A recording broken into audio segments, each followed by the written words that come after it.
Depuis le 15 décembre, 381 fêtes clandestines ont été traitées par la police, 90 participants en moyenne, chiffre du ministère de l'Intérieur qu'RMC vous révèle ce matin. Des soirées sans gestes barrières, comme avant la pandémie. Romain Poiseau et Florian Chevalet ont rencontré des jeunes dont le besoin de se retrouver est plus fort que le risque de prendre une amende.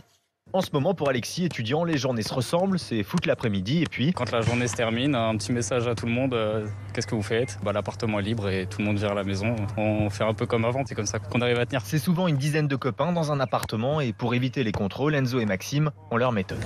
On passe par les rues aussi où ils passent un peu moins, où on connaît beaucoup mieux. Notre attestation de travail, elle nous sert à sortir des jours où on ne travaille pas. On n'a jamais eu de problème en un an, donc pour l'instant ça va. Reste enfin la question du retour de soirée. Aucun problème pour Alexis, il suffit de rentrer séparément. Si y en a qui prend l'amende, tout le monde divise. J'ai une histoire comme ça, des potes ils couraient, ils étaient 20. Il y en a un, il a pris l'amende et ils ont tous divisé, ça leur faisait 7 € chacun.